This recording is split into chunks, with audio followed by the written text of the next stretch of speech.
Hi, Thursday morning in New York City. It is the Boomer and Geo program on the Fan and CBS Sports Network, coming to you from the Built Ford Tough Studio. 888-808-1019 is the number. As always, we've got lots to do today. We've got football. We've got football proposed rule changes. We are a week away from the start of the 2025 baseball season. We've got the start, well, I don't want to say the start because there have been a couple of play-in games, as we know, but we've got the NCAA tournament kicking into full gear coming up around noon or so. St. John's later tonight around 10 p.m. if you're on the East Coast. And, we have this thing around here that we have played, this clip that Eddie has played over and over, where you hear the sounds of one Boomer Esiason, where he goes, touch the cup, touch the cup, touch the cup, touch the cup, touch the cup. Well, in this case, it's not the cup, but maybe the money, as one Boomer Esiason was looking for a huge winning streak to start by the New York Knickerbockers last night in San Antonio. And boy, oh boy, did not go well. Good morning, Boomer. How are you? There we go. Okay, great. Yeah, you're right. It doing? was a very disheartening performance by the Knicks last night. Last night. I didn't stay up and watch the whole thing. I watched the first quarter, and all you needed to see. I mean, it was brutal, and it was like they didn't have an interest in playing in the game. And again, much like I was talking about the Rangers the other day, there are going to be games like this during a long season. And this was the or part of the schedule here, where the Knicks are playing a lot of the also-rans in the NBA. And if you're not going to bring it every night, all of a sudden somebody can get hot. I don't know how to pronounce the kid's name. Mamoukelashvili. Yeah, that kid is from Seton Hall. Yeah, well, you had Champagny from St. John's last night. You had Castle from UConn. Yeah. And Mamoukelashvili from Seton Hall doing the Knicks last night. It was amazing. And that kid didn't miss. No. I mean, it was ridiculous. 13 of 14 for the game, 7 of 7 from 3. It's ridiculous. So, obviously, a defensive issue, once again, I would say, but also a hot sixth man, if you will. No doubt, but I think what you just said is dead on, because if you watch this game, and I do believe I know the Knicks made a little bit of a run. They were down by. You can make runs in the NBA, but if you're on the road and you're going to go down by 30, it is really hard to get all the way back. If you give up over 60 points in the first half, it's really hard to come back from that. I mean, and the Knicks should be known for defense. They do have defensive players. They were talking about, Deuce McBride and how much of a better defender he is because of the way that they change things around when Jalen Brunson's not playing. Well, that certainly didn't show itself last night. Well, and this is no Wembanyama playing, and it was again, it's kind of a wake-up call. I mean, yesterday I went off on the Rangers, and rightfully so. It was an embarrassing performance at home in front of their fans. And, I was saying that, the coach has got to be fired. Well, the coach has got to be fired at the end of the season. If, with these last 13 games to go, he can't get them into the playoffs. If he can't get them into the playoffs, that means his message is not resonating with the star players, and the star players who make all the money on the team have basically gone flat. So that to me is an indication that the coach has got to go. I hate calling for coaches' jobs, but the reality is that, okay, you are staying with them, or you stayed with them through the season. You stayed through them through a horrendous December, and here you are now. And if this team doesn't get out of a funk in the last 13 games here, then he's got to go. And who knows, maybe the front office has got to go with him because the things aren't working. Something's not working there. That's not the same with the Knicks. The Knicks are a completely different set of circumstances, but their performance last night was I would call it withering, is how I would put it, and what it looked like. And then coming in and watching the rest of the kind of the strong highlights about how many open shots. Oh, man. And it's what drives you crazy when you watch a Knick game. That's exactly what I wrote down, which is what I was going to get into, because, for years this team, especially last year too, I think you enjoyed watching them because of the grit and the defense. We talked about it all season long. And, I really do feel like I've been one here that has given them the benefit of the doubt, that I do believe when they have to, they're going to start playing defense. But the more and more they do this, you're right. The amount, as San Antonio is building, I said 30, but I think the actual number was 28 was the biggest lead last night on a couple of occasions. As they're building that lead, Boomer, it was, and I want to give them the benefit of the doubt from this standpoint too before I continue what I'm going to say. The schedule is stupid. The fact that they were away for a week and a half, fly home, play a game, go right back on the road, stupid. But that having been said, it's all chartered, though, I know it is. I mean, they're catered to like you. You're still flying. You always talk about sleeping in your own bed, the difference for an NFL team being home or away. So there is something to it, but I agree. They're treated wonderfully. I get that. but the schedule was stupid. And then you go back there and you play a game and you looked disinterested. And I start to wonder, as it's now towards the end of March, is this team capable of playing defense? Now, there's no Jalen Brunson, and you got to take that into account, too. He is their best player. He's their captain for a reason, and he's not there. But that doesn't mean the guys you brought in to play defense can't play defense. And last night, it looked like they weren't interested. Yeah, well, here's the other thing. It's a back-to-back, and they got to go to Charlotte. And Charlotte they stinks. should win tonight. And Charlotte stinks, too. So, you can wipe away that awful feeling and win a game tonight as the Rangers are playing Toronto tonight, who's coming off of a very tough win against the Colorado Avalanche. So now they're on a back-to-back tonight. And, both of these teams, they got to win these games. I mean, I guess, the Knicks are going to hang around in the third spot. It looks like Indiana, Indiana's jumped over. within 4 now. Well, yeah, and they jumped over Milwaukee. Milwaukee last week was in 4, and they lost 2. Indiana's won a few games. So now they've jumped over Milwaukee. So it's going to be an interesting finish the way these things play out from 3 all the way to the play-in games. For sure. And what I think is, and let's be realistic about what we just witnessed in the last 2 Knicks games. You played against the Miami Heat, who had a horrendous shooting night, and the Knicks won. You played against the San Antonio Spurs without Wembanyama, who had a great shooting night, specifically one player who couldn't miss because he was wide open most of the time. So how many wide open shots did the Miami Heat miss? A lot. And and that's really what I'm telling you. With this team, if they don't start playing better perimeter defense. But what do you think it is? And again, I know. There are Knicks fans out there. Oh, Boomer's negative again about the Knicks. I'm like, how the F do you wake up this morning and you watch this last night, and what you saw is exactly the same thing you saw against the team that you played previously, but the team previously was throwing up bricks at Madison Square Garden. All true. And last night, that's not what the situation was with the Spurs. Again, but there's one similarity. Wide open 3-point shots. How many times you have to hit somebody over the head before they start to understand that this is a part of the game that is such a big part of the game now. And this is why the reality is if they play defense like this and they play the Boston Celtics, if they get to the second round, they're going to get murdered. If this is how they're going to play defense, they will have no chance. And I don't know if you could just, I guess you could take it up another level. We all know that the playoffs are more intense, which we all appreciate.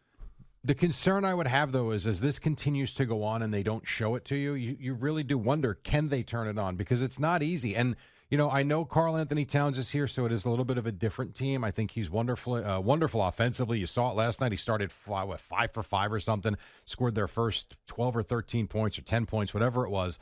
But defensively, is it really the absence of Isaiah Hartenstein and Dante DiVincenzo? I mean, is this really why? Hartenstein was a heart and soul guy, Jerry. I know. You're like our heart and soul guy. When you're not here and we're not whole and we're missing you, people feel it. Not that they don't like CeeLo. A lot of people like CeeLo. But CeeLo, it's like he's not Hartenstein. You are. Okay, that's very nice of you to say thank you. You are a heart and soul guy through and through, and heart and soul guys are important to have on the team, and I think Josh Hart's one of these heart and soul guys.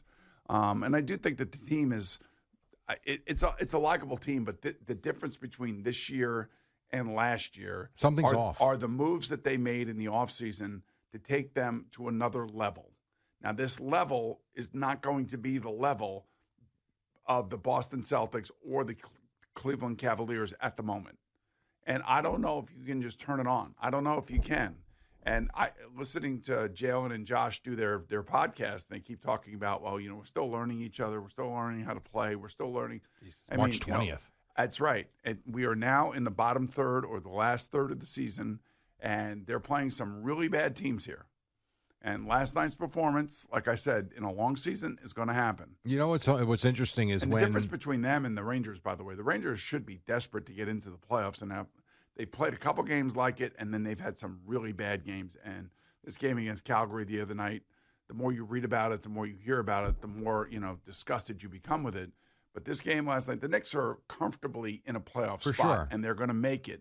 And they're going to be judged not by their regular season. They're going to be judged by how deep they go into the playoffs. Right. Well, we were talking about body of work yesterday. I forget why, but we were talking about that. Body of work? Yeah, we were. And because we were talking about Sam Darnold, and we were talking about, the first 16 games of the season compared to his last 2. He was in the MVP race. Exactly. And the Knicks' body of work, they are, when you look at them, they're still 17, 18, 19 games over 500. They've had a good season. The problem is it doesn't feel like it. And when you see Boston and Cleveland and Oklahoma City playing the way they're playing, it feels almost like it's just we're racing to the postseason for them to get bounced. Here's my question, though. When you watch this team, the changes that they made, yes, they lacked a little bit on defense, though they got Mikal Bridges, and that has been okay, I guess. What happened to the team that was putting up 140 points a night, a team that could score 130? The last couple of games, the ball ain't going in as much. I think that's Jalen Brunson. I think, on offense, Jalen Brunson is a facilitator and a scorer. And he is, for his size, I would have to say pound for pound, one of the best players in that situation. His lapses are on defense, and he gets overwhelmed by guys that are taller than him. And also, let's face it, I don't necessarily know that Mikal Bridges is as good a defender as we thought he was going to be and was supposed to be. And supposed to be a two-way player like OG Anunoby, and you're supposed to have 2 of those guys that are able to shut down the best players on the other team. Like, in other words, the wing players or whoever has the basketball, you could put one of those guys on that guy, and they are supposed to be able to shut them down, at least mitigate some of the impact that those players have on the Knicks team. But I would just say that the defense has been lacking all year long. And they say they're not connected defensively. But the thing that I don't understand is how you can be connected offensively but not be connected defensively. It's the communication. To me, defense is more about communication than offense is. And I think defense is about heart and hustle. It is for sure. And I think Josh Hart gives you a lot of that. But here's the one thing that I would also point out from last night, and you're dead on. When you talk about the open threes, there were a million of them. God. Mamukelashvili hit his 7. But the one thing about last night, too, and you see there, almost pushed around on the interior.